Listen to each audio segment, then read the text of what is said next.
Writer and broadcaster Julia Bradbury. Julia, you've been out onto the Fen, haven't you? I have, Melvyn, and I have to say today has been just a revelation, really exciting that a project like this is happening and that there are so many people in the community and from different sectors that are getting involved. You know, for the Thetford Farm Estate to be driving this initiative is, I just think, really wonderful.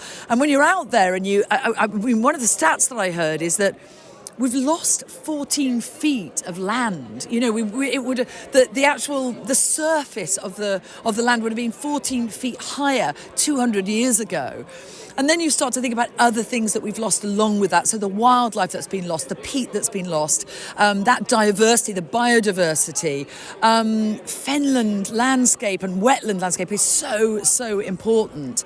And I hope that we've reached a tipping point now where people understand fully that we need nature biodiversity and that to lose 99.99% of a landscape is just, it's just not feasible in today's world. We need it. Wildlife and nature plays an important part in your life, and it's great to encourage people to get out and about as well, isn't it?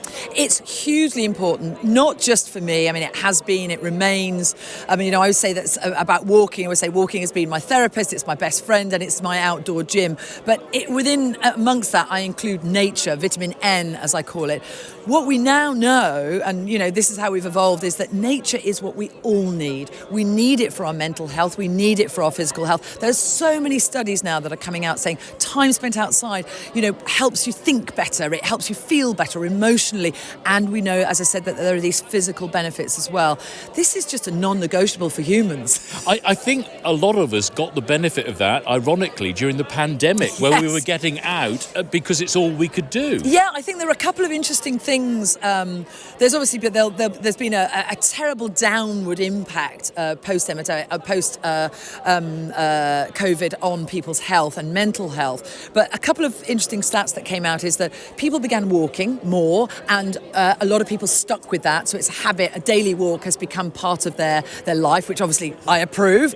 And the other thing, I think it's something like between 2 or 3 million people are still gardening as a result of the pandemic as well. So really nice that people have connected with nature and continue to do so. The lovely thing about this project is it's bringing lots of partners together, though, and that's key as well, isn't it? It really is. I mean, again, when you're looking at your health and you're looking at planetary health, one of the things that is often mentioned is community.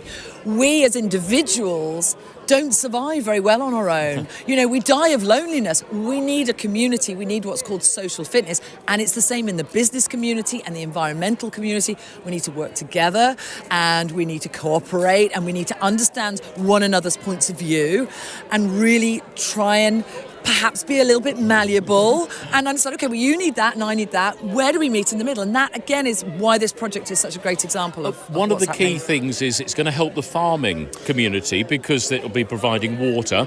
We've got the wildlife side with the Lincolnshire Wildlife Trust as well. Yes, and both of those things. What I love about the water aspect is that it's providing a stable supply of water for a community. So I don't like things when they get too big and too global. You know, you have global food chains and then you get monopolies and then stuff starts to happen because somebody on the other side of the world has an interest that has nothing to do with you.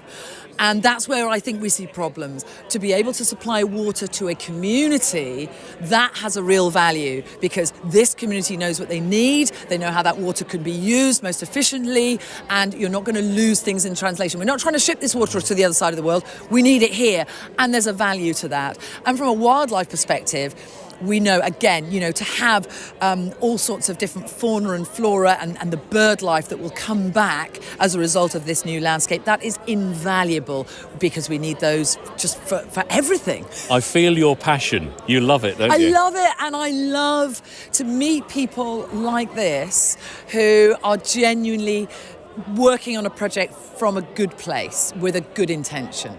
Julia, thanks for your support. Oh, it's brilliant. It's really great to be back. Thanks for the chat, Melvyn.